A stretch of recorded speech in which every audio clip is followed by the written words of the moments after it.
Good evening and welcome to Anupali. Thank you for joining me.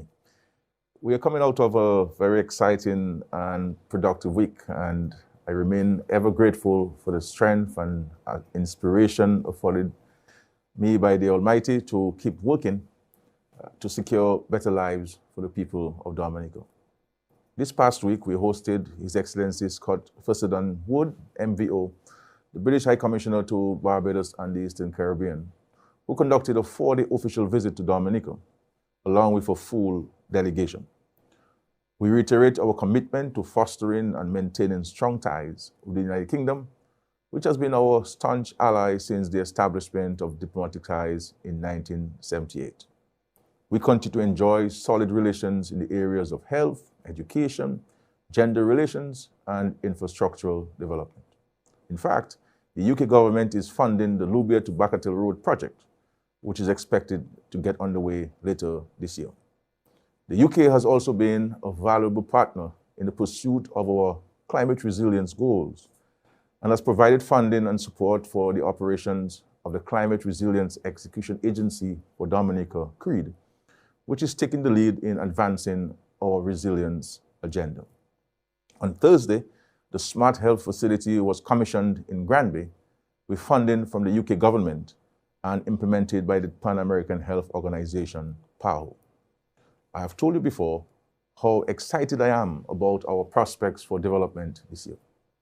We are preparing for several new projects to get underway in communities across the island, which will certainly augur well for job creation and stimulation of economic activity. And just on Friday, the Health and Wellness Center was commissioned in Collioure. This facility is a top-tier health center, which will surely enhance the provision of primary healthcare services to the people of the Collioure community. I am happy, very happy for the people of Collioure, who will now benefit from improved access to quality health services. On this week's Anupali, I have invited 2 journalists for our regular Meet the Press segment to speak about plans for the year ahead. As usual, I welcome their questions and this opportunity to share with the people of Dominica. I welcome Mr. Curtis Matthew, the news editor at DBS Radio, and Mr. Steve Vidal, the program director at Kyrie FM.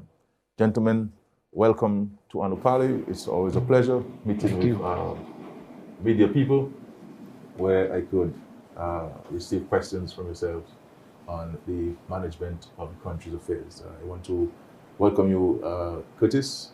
Thank you very much, Prime Minister. Welcome. How is DBS these days? Well, DBS has been in the news. I see DBS making news, yes. I think we're doing very well. And it's always a pleasure being around to talk to you and to ask questions on behalf of the people of Dominica. I'm happy to be here today. Thank you. Is Kyrie FM, how are you, Stephen? How is Kyrie? Well, we are forging ahead amidst the pandemic. Thank you very much. much for having me here. It's my pleasure to be here once again. Thank you for coming. As I normally do during this opportunity, I pass on the hosting of the program to yourselves as the journalists, and then at the end I take over. I take up my program.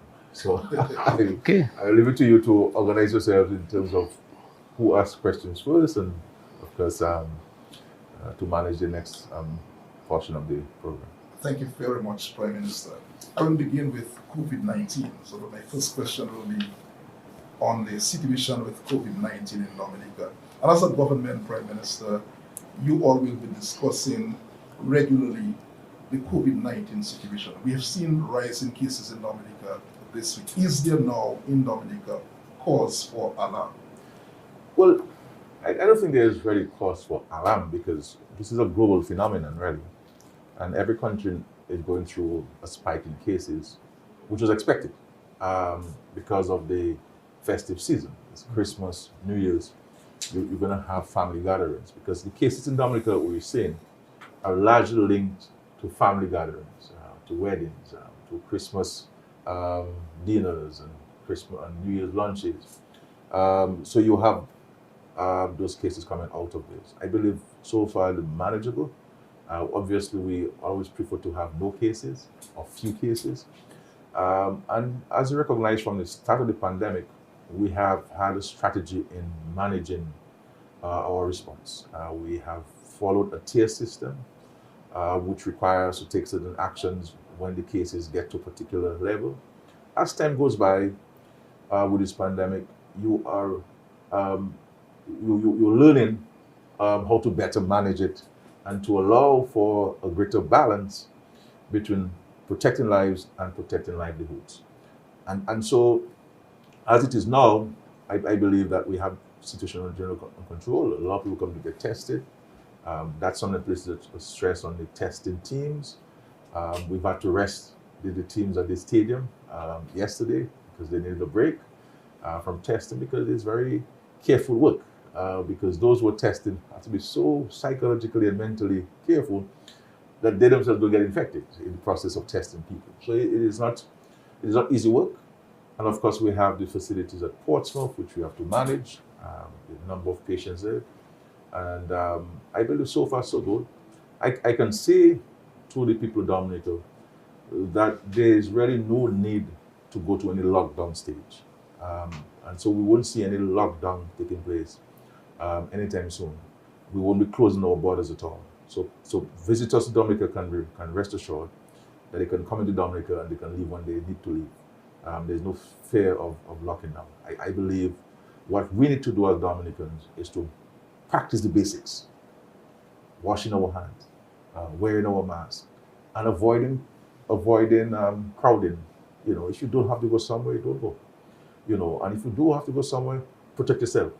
And encourage others, if you see someone not wearing a mask, to wear the mask. And if they're not wearing the mask properly, to encourage them to wear the mask properly. I believe these things are going to be important. And of course, the issue of vaccination. Vaccination, all of the science is showing, is helping in preventing people from getting very sick.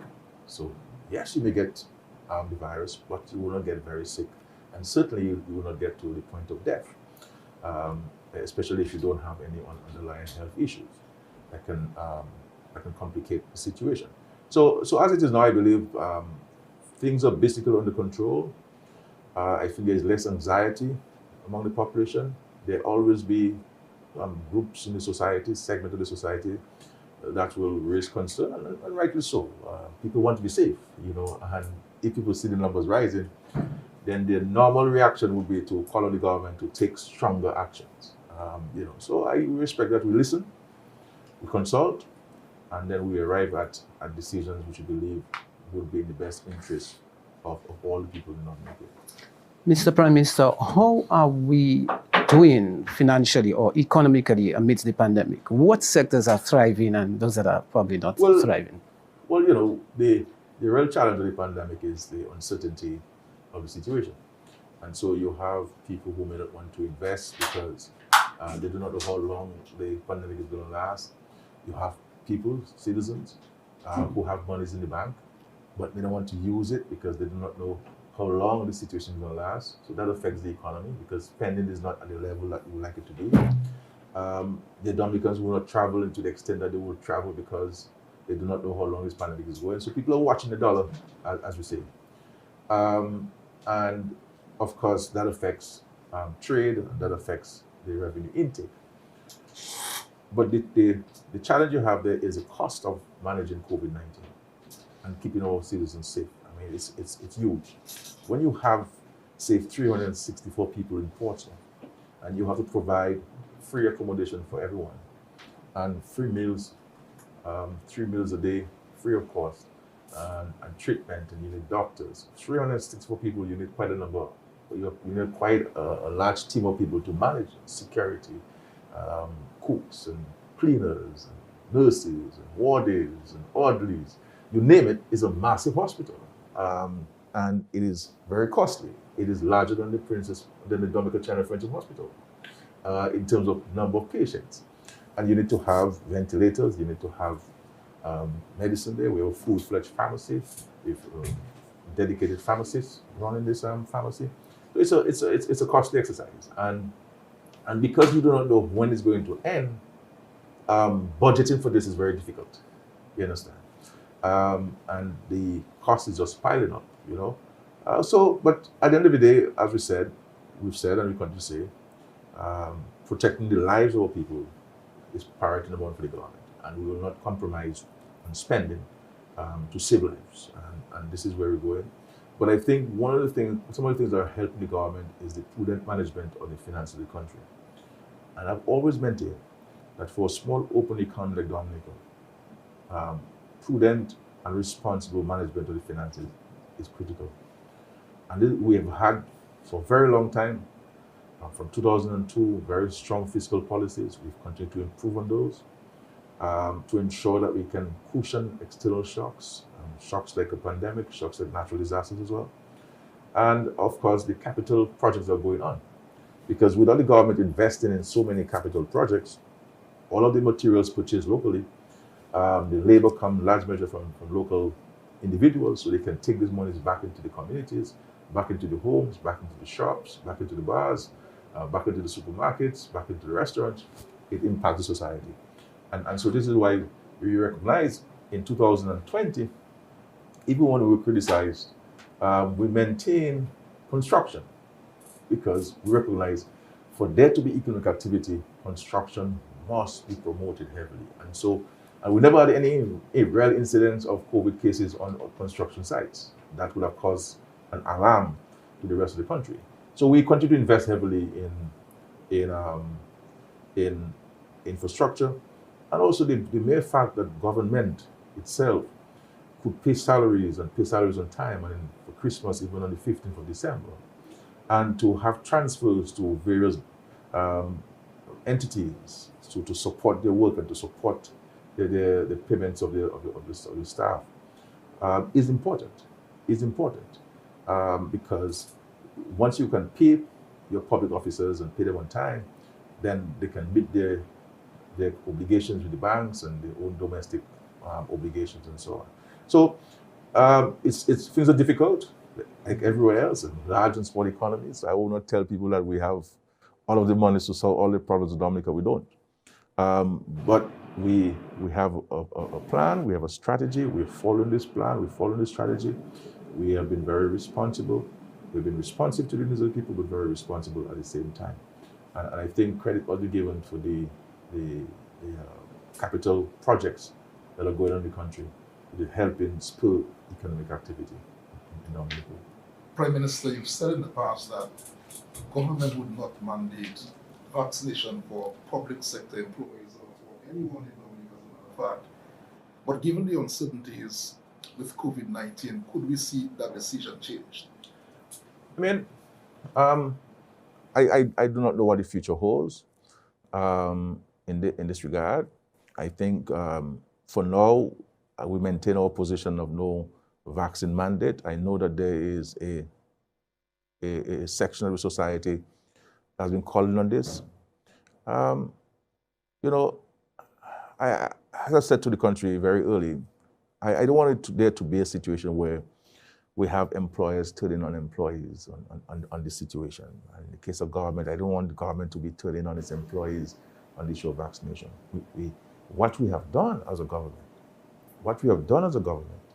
which has been extraordinary, and no one can fault us on, is that we have maintained our responsibilities and fulfilled our responsibilities in respect to the management of COVID-19, especially with having access to vaccines.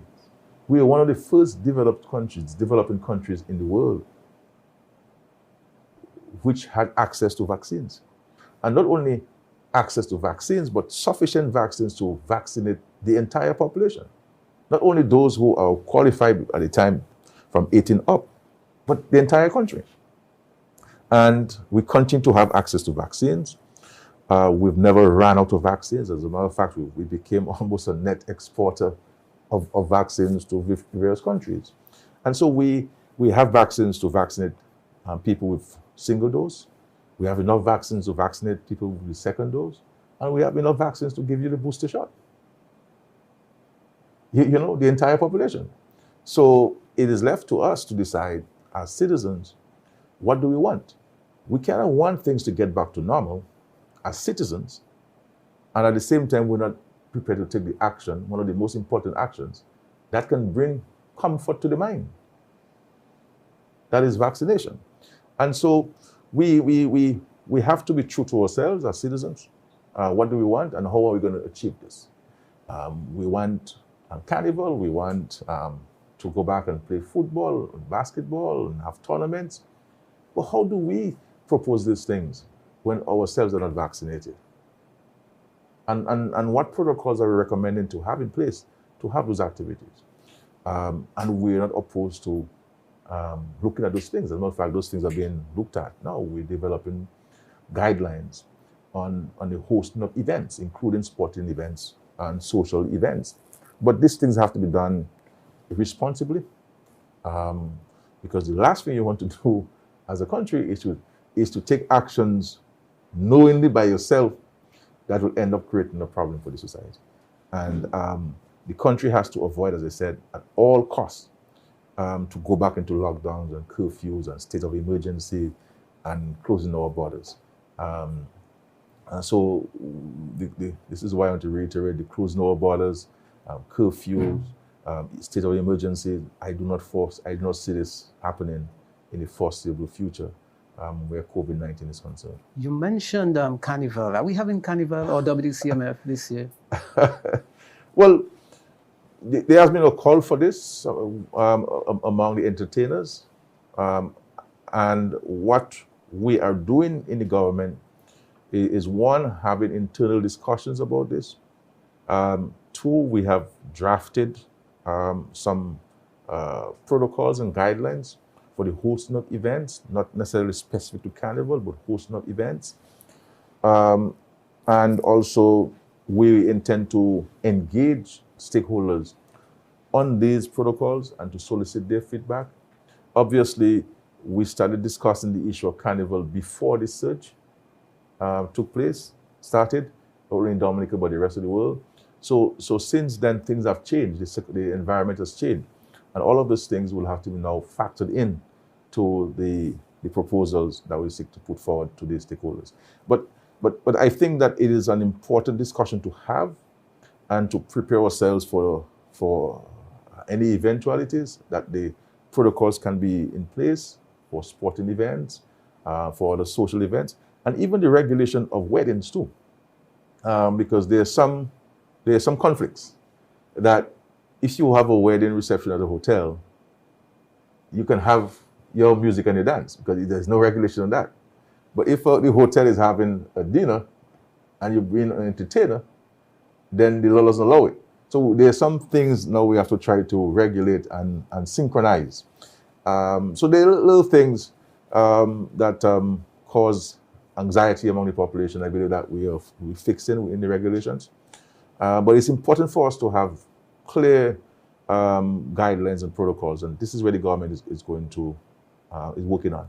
So it's not a situation that we're going to, with our eyes closed, as one Calipsonian said some time ago, going to say there's going to be Carnival, there's going to be the activities. I think we have to see, we have to start developing the protocols and the guidelines and engage the stakeholders and to see whether it is something that is plausible, whether it's something that what we think we should pursue, and if we should, these are the guidelines to follow it. If not, we have the guidelines, so down the road, when we come to that point, then we can make a determination. So it's a matter for us to engage the public. There's no firm decision on the part of the government, right? There's no cabinet decision on it, but there have been discussions at the technical, at the ministerial level, at the cabinet level, and the intention is to engage stakeholders. I know that there have been engagement with stakeholders at the DDA level and the Carnival Festival level. So, but we have to put systems in place for any eventuality. A new protocol came in place this week for home isolation. What it did was to give more people the opportunity to stay at home if they test positive, the unvaccinated. Any reason why that protocol came into place to ensure that more people who are positive with COVID-19 should isolate at home? Well, as we say, this is an evolving thing, and as time goes by, as you're saying, we're reviewing our protocols. For example, we recognize travelers from the United States were having a challenge with getting the PCR within the stipulated time, within the law regulations to come into Dominica. What we have done, and for Wheeler, for I believe St. Martin, I believe, in the United States, is to allow you to come into Dominica with a rapid antigen as well, to facilitate our citizens and visitors coming to Dominica. So we've been pragmatic but responsible. We're not taking action that can compromise our ability to manage the COVID and bring it under control. In respect to the change of the protocols for those in government isolation, we have to recognize that we've had these government facilities for the last 2 years, and in large measure with the same people. People have added, but they're people who have been there with no break from that time. And so we felt that it would be good to have a change in the protocols where asymptomatic people who are not vaccinated could be allowed to stay home in home isolation. If you have COVID and you have no symptoms, it makes no sense that you're sitting at a government facility for 10 days when you could be home recuperating as well. And so that came into effect, and I think it was well received, and people are able to go home, and then we have this home isolation unit that is providing oversight and management of those patients and so forth. I believe in maybe by next week you will see some further changes where this is concerned.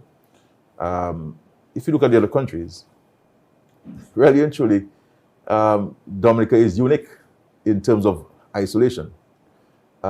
We have more people in isolation, government facilities per capita than anywhere else in the world. You understand? So, because we have these designated facilities, most countries in the Caribbean do not have designated facilities for COVID-19 patients.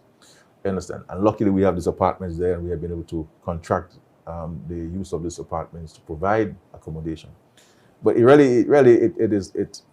does not affect anything in terms of patient care and the cases if you allow people with no symptoms whatsoever. Now you have people who may have mild symptoms, for example, and I was just discussing this morning with the chief epidemiologist about the clinical management of the patients in Portsmouth. So if I come into the facilities with a cough, how profound is that cough? Is it a mild cough? Is it a serious cough? That I can manage it with some cough syrup at home, and be home in home isolation. So it is going to enhance the management of the cases. It's going to put less pressure on the folks in Portsmouth, at PCAD on the quarantine isolation facilities, and we have ensured that we can provide supervision and so forth. So I think it's a progressive decision. I think it's a decision that should have been taken a while now, but it's always, as we say, rather late than never. So there's nothing to cause any alarm on the part of the citizens of Dominica. This is a responsible approach. This is a practice that has been encouraged elsewhere. And at the end of the day, we have to be frank with ourselves too, What do we mean when you say we have to try to learn to live with COVID? What do we mean by that? So I believe the wearing of the mask is going to have to become an order of the day for us. That's our way of life. We have to keep on using the mask, and we should not be washing our hands profusely and when there's a spike, and then when the spike goes, then we hardly wash our hands. When there's a spike, you see all of us walking in with a bottle of hand sanitizer. Once the spike has subsided, then it's almost like alcohol is banned in Dominica, So we ourselves have to be mindful of our responsibility to ourselves and to the rest of the society. And I think if we practice hand washing, if we practice the use of the mask, if we keep at it, and when we go to activities and we find ourselves in an uncomfortable situation, then we need to retreat. And I think if that is done, I think we should be okay. Mr. Prime Minister, earlier on in the discussion, you mentioned the capital projects. Any plans of engaging more of our local professionals, contractors into some of these projects? I know that's one of their concerns. But Steve, you see, if all those who are being engaged, local contractors being engaged, were to speak up and say, I have a contract, you will not be hearing those who say they don't have, because their voices will be drowned by the engagement. I mean, we're about to, for example, we did these homes in Wesley, all local contractors, all of the cement from local, all of the concrete from local suppliers. People don't talk about these things, all the building materials. We're using people to make the cupboards for us, joiners make the cupboards for us. All of these things have been from local people.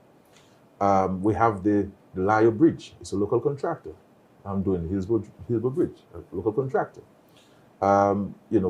We built health centers. We've utilized some local contractors. We're about to start some housing interventions in several communities.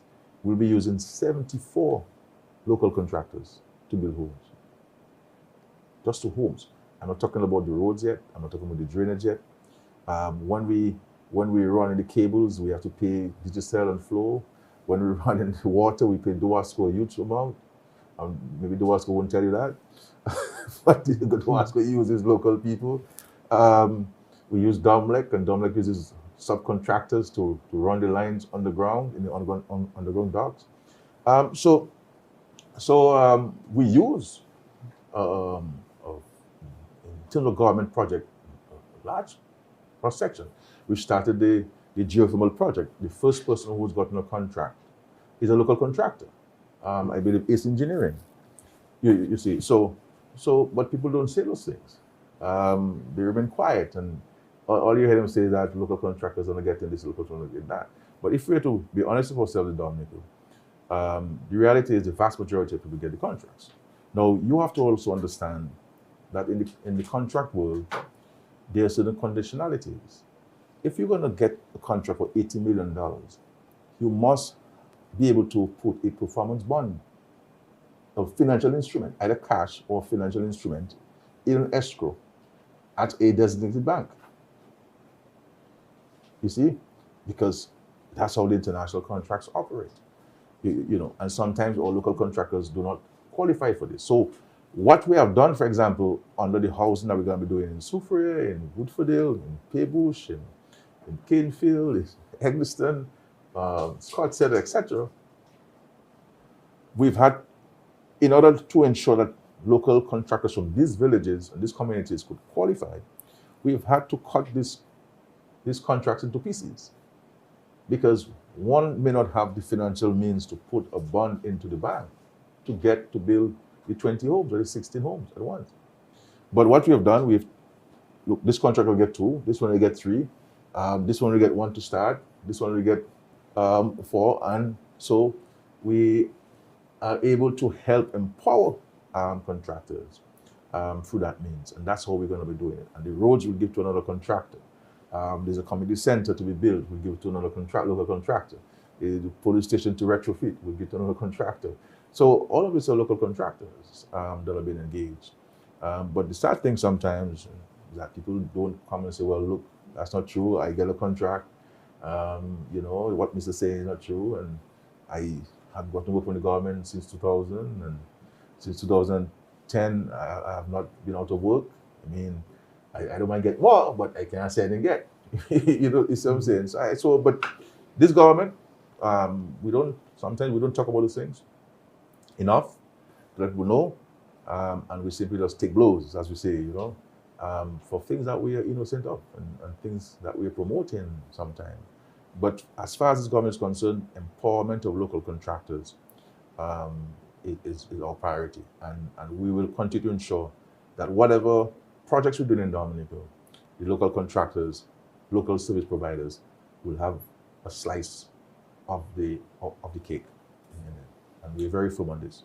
So Dennis Byron has been contracted by government to review the electoral system in Dominica. That has been a long-standing matter. It happened a year and more ago.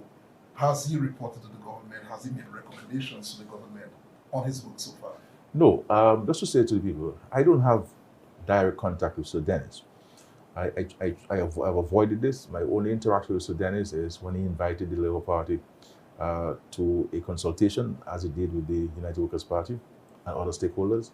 So I avoid having any direct contact with Sir Dennis. Sir Dennis' point of contact is the chairman of the Electoral Commission. My understanding is that Sir Dennis is on the final stages of putting together his report. I understand that when I inquired from the commission, that he is in consultation with legal drafts people on the legislation, proposed legislation. And as far as we are concerned in the government, we would like to get this electoral reform process behind us and focus on other equally important aspects of the economic and social advancement of the country. And we believe, based on the attitude of the United Workers' Party, the last election and currently, that this is the only vexing issue that they have. And I'm hoping that once we set this aside, then there'll be no other issues. So it is certainly a priority for us, and my hope is that we can hear from Sir Dennis the soonest, and we can go to the Parliament the soonest, and we can effect the recommended changes by Sir Dennis the soonest. Now, it's important that those who have been calling for electoral reform are prepared to accept the recommendations, because sometimes people say they want something when really the truth and in fact they do not want it. So we are ready to move. We have the highest regard for Sir Dennis. Sir Dennis is an internationally respected jurist, and I believe that any country in the world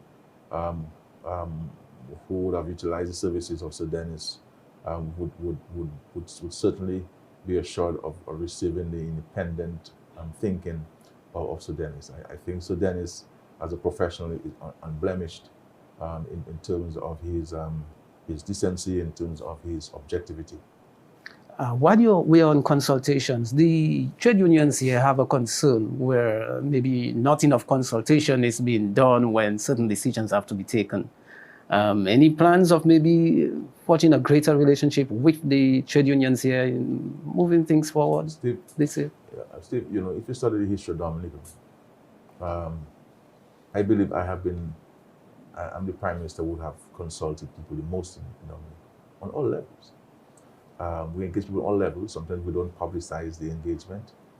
And I think it's something that we do start doing, to informing people of our consultations. There's always more time, there's always an opportunity for more discussions. But one doesn't have to wait for the government to invite them, him or her, to a discussion. If somebody believes that there is an issue of concern to them, we're open to a request for consultation.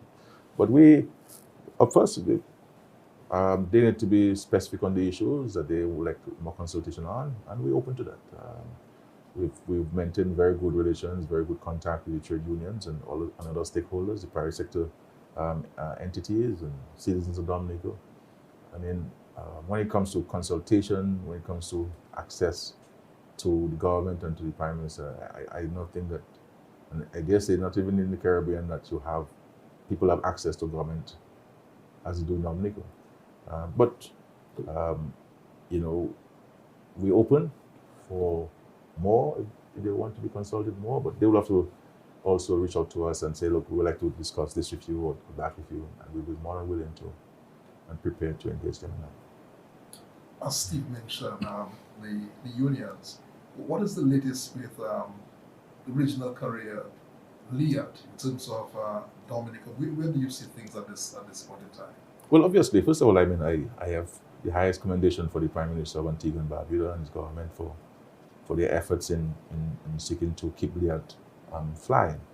I mean, LIAT has been an important institution of functional cooperation within the Caribbean for a very long time, and it is sad that it has come to this situation. But the government of Antigua has used its best efforts to keep LIAT going. Obviously, this was happening at the time of the pandemic, where the closure of ports and so forth, and people were not traveling, hotels were shut down.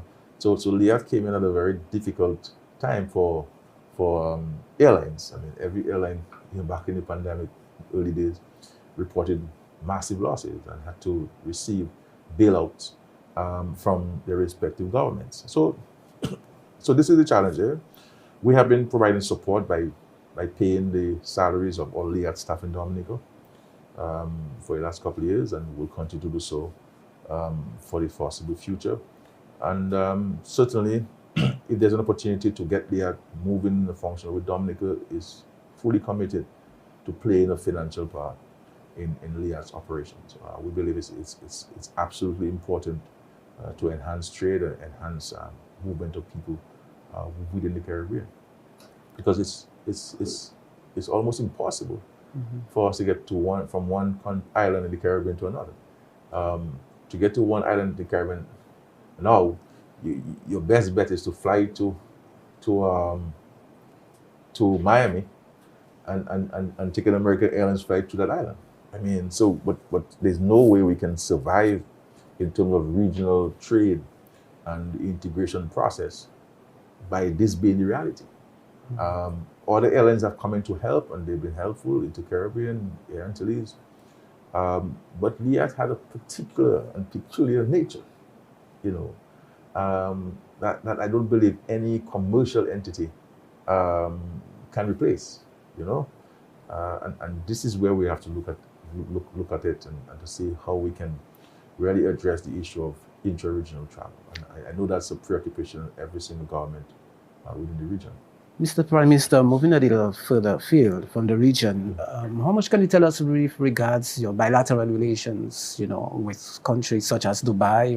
What is in that type of relation for us? Well, the United Arab Emirates, which Dubai is part of, we have developed over the years very, very close relations.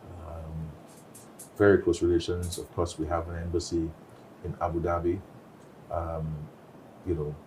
covering all of the states within the United Arab Emirates. We have cooperation in energy. We have cooperation, in education, in training. The relationship is really strong, and we continue to look at areas of cooperation. There are a number of agreements that we'll be signing in the next few months between ourselves. Coming out of the Dubai Expo and meeting the government, they have offered us assistance in taking advantage of some of the niche markets in Dubai for some of our products, especially our teas. It's something that we need to look at to market in Dubai, and the government of the UAE has offered assistance to help in facilitating our products being on the shelves in stores and supermarkets in the United Arab Emirates. So we have excellent relations with the UAE. Our ambassador there, His Excellency Hugo Charles, is doing a fantastic job in nurturing and molding that relationship. We have high commendation for the leadership of the United Arab Emirates. Prime Minister, there has been a long-standing impasse between the longshoremen and stevedores of the Dominica Air and Civil Authority and management of that authority. They are talking about compensation for the last 17 years. Where is government on that matter? Well, this is a legal matter before the court system, the arbitration system. Some years ago, I had gotten involved in it and had meetings with the trade union representatives to see whether we could find a settlement, mutually agreed settlement.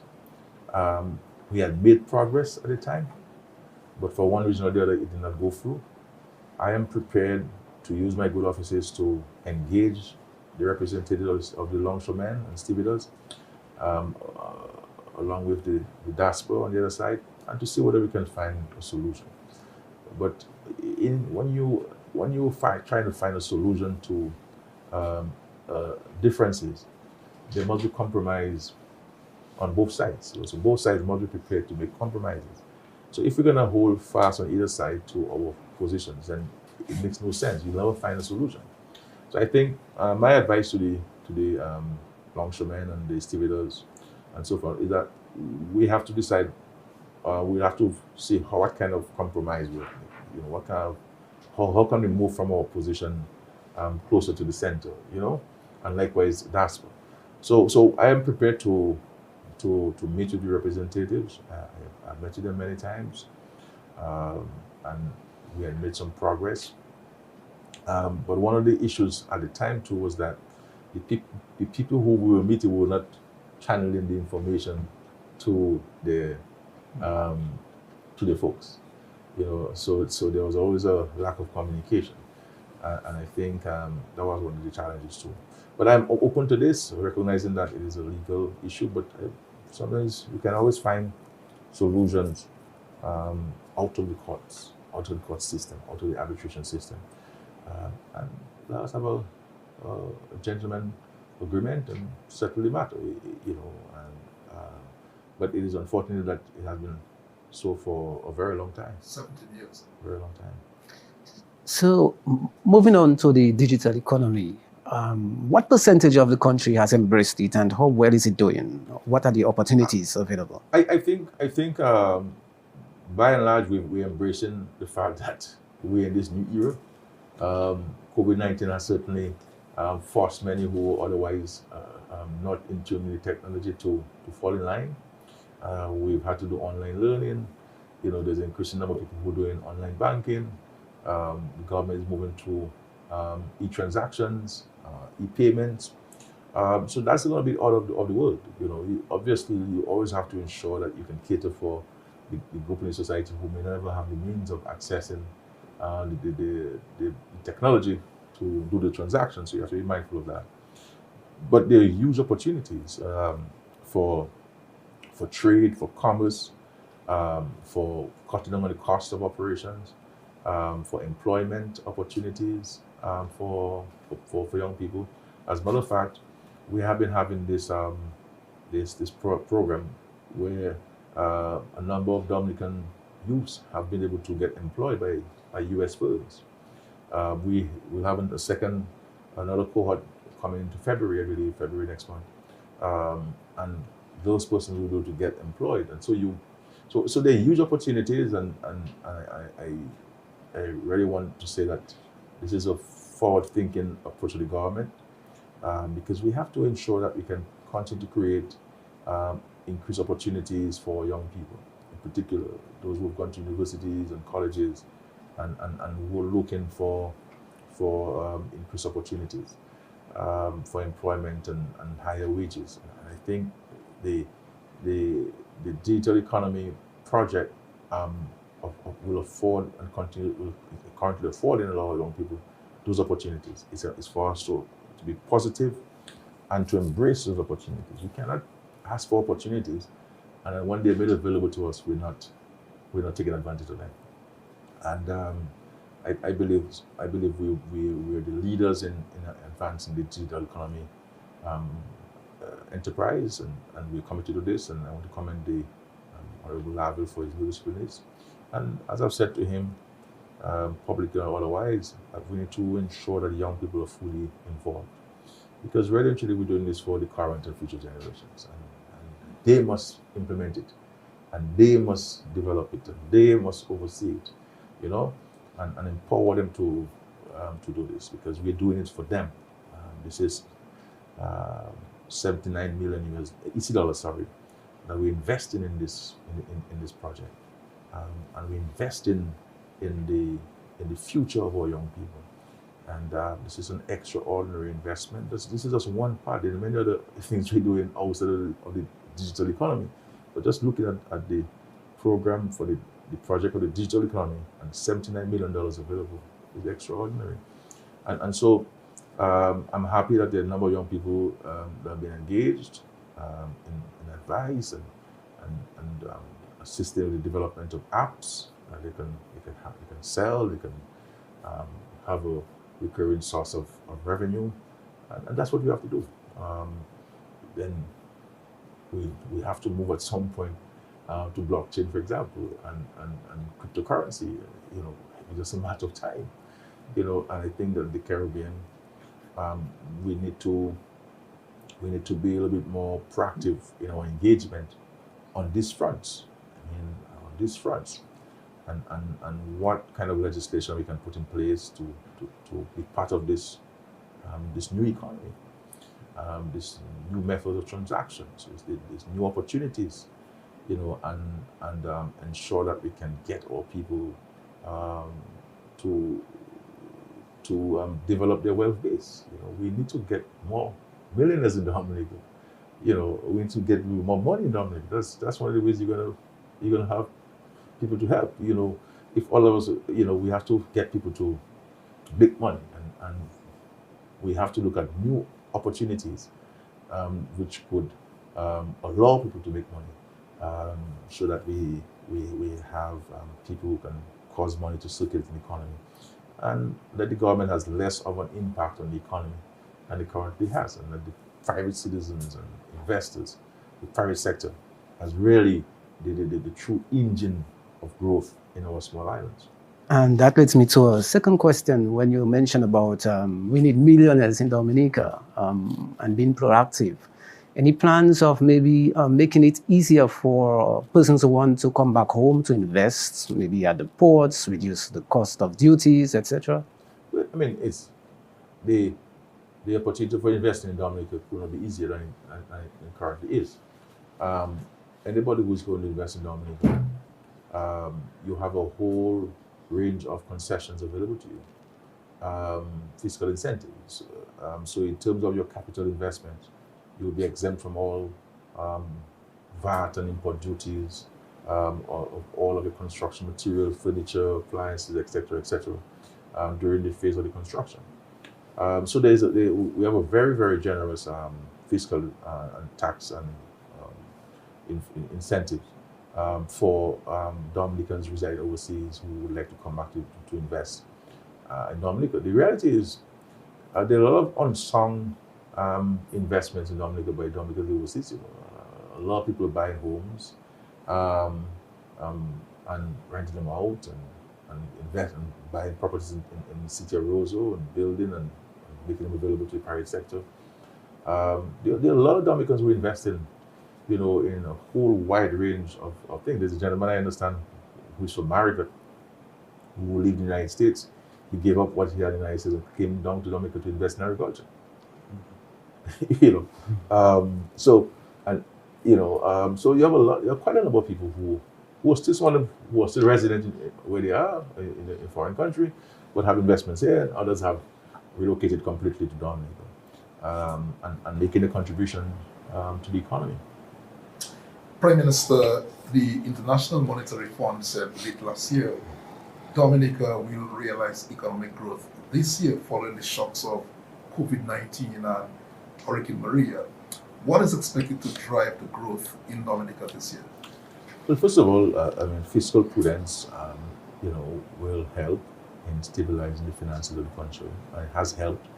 This is why we have been able to meet our commitments, as difficult as things have been. And this is why we have been able to invest in so many spheres of the society. That notwithstanding the fact that our revenues are dropped by as much as 33.3% at one point, we never cut back on any of our transfers. We never cut back on supporting citizens with their endeavors. We never cut back on building homes. We never cut back on investing in senior citizens and young people. We never cut back, and I think people have to appreciate those things. So that's one of the aspects of it. The other aspect has to do with the infrastructure, investments in infrastructure, the major projects, housing, major road infrastructure, the international airport and the spend on the international airport, the hotels that are being built, especially under the Citizens by Investment Program as well, and the proper use of the CBI funds, targeting investments, legacy investments that will be with us for succeeding generations. And it is very encouraging news that an independent agency like the IMF could come in and examine our books, examine our systems, and come to those conclusions. Things that we have been saying, but sometimes people do People don't believe when I say it for one reason or the other. And even when the IMF says it, they think that, the IMF might be too friendly to Skerrit. That's why they said that. But that's the reality we look at, and we will continue to push. So it creates hope. One international agency can say that there will be a positive growth. And this is why we're doing all those things. We're not doing these things for the IMF. We do these things for the people of Dominica. So we did it for ourselves. And this is why I keep saying fiscal prudence is important. So important. And this is why, when I saw the pandemic coming, one of my first actions as Minister of Finance is to cut down on discretionary spending. Dramatically cut down on discretionary spending, so that it gave us the cushion, to deal with the pandemic issues. So we're excited about the future. 2022 is going to be an exciting year for Dominica. You will certainly see movement on the airport in terms of real serious movement on the airport. You will see movement in Roosevelt, you will see movement in Portsmouth. Literally every community in Dominica will be impacted by the investments that we made in 2022. The geothermal will take even fuller steam, in 2022. So you're going to see some very exciting times, and I'm hoping that Dominicans, we all can work together, notwithstanding perceived other differences, and recognize that we have a country to build. And if in these difficult times, these times of great uncertainty, that we can speak with so much authority on these things, and these things are not being spoken about in the abstract. These are practical and tangible things that are on the ground, so people could see for themselves and look at the impact of it. You see cruise ships coming in every day. You've seen American Airlines has moved from 2 flights per week to 3 flights per week to 7 flights a week from April. And they haven't done so because they like Dominica. They've done so because, yes, they like Dominica, I think so, but also because they've seen a return on their investments. American Airlines is a shrewd business entity, and they will fly where they make money. And they have recognized from their own independent assessment, based on the bookings, that it is a profitable route. And instead of having 2 flights, let's have 3. And before they started the 3 flights a week, they said, well, let's have 7. So this is amazing. And I think we're seeing an increase in visitor arrivals for this American Airlines flight. And I think once the pandemic tapers off a bit, I think you'll even see more activity. And the cruise ships keep coming in, following some guidelines and protocols. And so far, so good, thank God for this. No incidents really. And let's keep it that way. And I believe that I am very, very excited about 2022 for our country. This is going to be a defining year for Dominica. And we'll certainly claim it because the Lord is offering to us. You have spoken about an agreement for construction of the international airport. And you've said that agreement could be signed in the first quarter of this year. Yes. Are you still on course for an agreement this year? Yes, certainly. There was a delay in the submission of the bid document by 2 companies. They had asked for more time, and the additional time was granted to them. Obviously, one recognizes that this is a huge project with extraordinary details, and the bid documents have to be examined very, very carefully, and in a great circumspection, and that's what's been done now. So there's an intense review of the bids. I know that discussions are being held with the 4 shortlisted or 5 shortlisted companies, and very soon, I believe, a decision will be arrived at to grant the construction contract to a particular firm. So we look forward to that. But that understanding, there are many other things that are happening as we continue to review the bid documents. There are things that still happen on the ground, and many people are employed on this. So it's amazing, you know. And some of the things we're doing, for example, while we'll have external expertise coming in to, for example, to help us manage the lab and to test the soil and to test the concrete and et cetera, we will be engaging some young people who will be trainees in the lab so that the knowledge can be transferred to them and so that they themselves can end up running the lab once the airport is completed and we have no more use for the lab, specifically for the international airport. So it's going to be a project that's going to have a huge impact on our way of life, our economy, and it's really going to be a transformational project. I think if we can get this going, we can get a geothermal going, we can get the new port going, and with so many things in between, I think our country is on course to realizing our dream of developing a dynamic Dominica that creates more opportunities for all of us in our society, a Dominica that affords our citizens better jobs and more jobs, and a society that sees a dramatic decrease in the rates of poverty in our country, and allow for our people to be able to live successful lives in our country. And I think it's important for us to all enlist ourselves in the efforts towards the march towards creating this dynamic Dominica and join forces with the government. Apart from the mortgage and the student loans available at the aid bank, what other opportunities are available that persons can take advantage of? So, yeah, we'll start very soon. Very soon, the aid bank will start on lending a sum of $30 million that the government contracted from the CDB.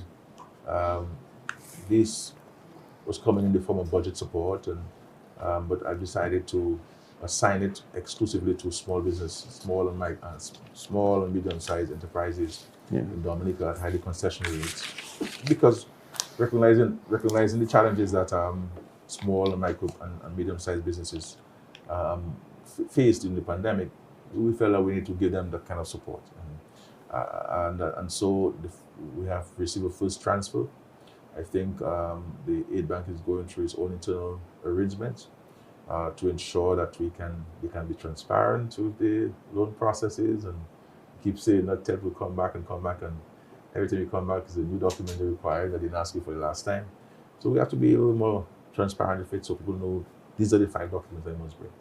And if you don't have the 5 documents, your application should not be accepted. It should only be accepted if you have all the documents required and so on. So to avoid any issues of interpersonal relationships. So that's great news for the economy. That in 2022 we can have access to these funds. And my hope and prayer is that those who apply and those who are successful will use it to expand the small businesses, to sustain the small businesses, and create great opportunities for themselves and for their fellow men. Prime Minister, my final question. I think we seem to be running out of time. Will we see you at the helm of government when the next election is called in Dominica? Well, I've heard some people say, especially in the opposition, that Skerrit is going to become the president of the country soon. Being the president of the country would be an extraordinary honor to be the head of state of our country. I believe this is the ultimate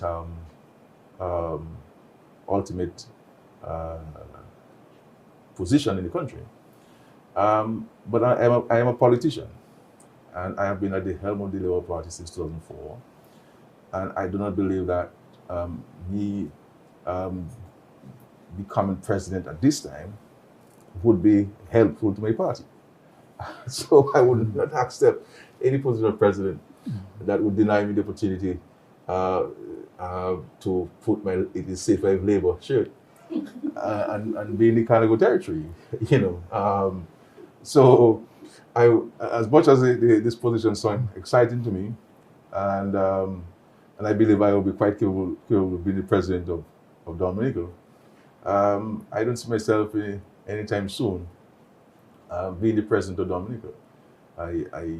I'm Labour to the bone, and I want to ensure that Dominica is protected and have the best party to manage the affairs of Dominica, which is the Dominica Labour Party. So I'm hearing from you that you will be around for a long time. Well, it all depends in what there are many different capacities. There are many different capacities. But my commitment, first and foremost, is to Dominica, and secondly, the Dominica Labour Party. And I need to ensure that that this party remains in government, because when you look at the history of Dominica, every serious interventions that have been made in Dominica were Labour, serious pieces of infrastructure and very serious policies. So time will tell. And this, as it is now, I am focused on advancing the goal of becoming a dynamic Dominica, the elements of what has been done, and ensuring that we can continue to successfully navigate the pandemic. Elections are always a secondary thought. We have to focus on the people, and once we focus on the people will reward us. But we cannot move ahead and think of elections and not think of the people, and not think about the society and not think about the country, and to focus on the hard work that's required to be done on there. But I just want to disabuse people's minds about Skerrit becoming president. Maybe down the road, if it's posed offered to me, yes. But the current president's term comes to an end in 2023, and that is before the next election. And for me to sit in the State House, and you have an election campaign going on, and all I can do is to listen to DBS radio or Carnival. I don't see myself doing this. No matter what position I hold, I still believe that I will be of some benefit to the Labour Party, and I want to offer my continued services to the party that's been so kind to me and so good to me. I believe I owe it to the party and the supporters and well-wishers of the party. And my commitment is to them, first and foremost, and my undying gratitude and thanks to so many of our people out there who have sacrificed so much to make this party what it is today. And my commitment is to them, and my preoccupation, is to ensure that their future can be ensured at all times. I think any other questions? I think we came to any other questions. Well, thank you very much, Curtis and Steve. It's a pleasure, always. As you know, you don't have to wait for the call to ask. So to this, you always have access to me to ask questions, and I believe 99.9% I'm responsive. The media calls me. The odd time you call me, I may not be available at the time, but I try to respond to questions of the press from time to time, and we're available to be quizzed. This is part of democracy. This is not about us, it's about the people, and the people need to know, and clear and transparent questions need to be asked of us on the stewardship there. You recognize I had no notes before me, making reference to, because we have to keep working and keep doing what we have to do for this country. And my hope and prayer is that 2022 we can see improved relations among all of us in society as we work together to build this Dominica. Dominica needs all of us. We do not have all of the ideas in our cabinet, in the Labour Party. We prepare to engage all on something. So let's move ahead. Let's have a wonderful week. Let us continue to serve our God and our country. Dominica needs all of us to be diligent, to be hardworking, and to be committed, and to be positive with our outlook and so on. As I always say, let us not look at the glass half full, half empty, but look at it half full. And what can I do to add to this glass to get it to the brim and to overflow into our saucer? And that's what we have to do. And so it may be challenging for some, but once we have life, we can certainly move forward. I want to extend before I leave, my sincere condolences to the family of the late Verdon, who was my wonderful friend, wonderful friend. I still can't accept that you're gone, But the Lord knows best. But I will always remember you with your wonderful smile. Wonderful smile. So may your soul rest in eternal peace, and I pray that the Lord will provide your family with the strength to deal with the loss, and to say to the family that we're here with you, I am here with you, to go through this period of mourning. We've lost a true servant of Dominica, dedicated farmer, and serious community activist. And I think the communities of Girondel and Eggleston are less off today, the passing of Verdun. So may your soul rest in eternal peace. Thank you. God bless. Have a wonderful week, everybody. Thank you very much.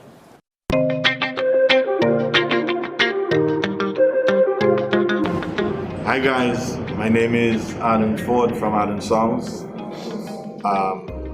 Honestly, it was a bit hard to come in and decided to take the vaccine. But when I think of everyone else and I think of the entertainment industry, I just had to decide, you know what, let me just take that chance and make that decision. So I just want to encourage everyone, that for some reason they want things to get back to normalcy, for whatever reason, I think they should take that chance and make that choice also.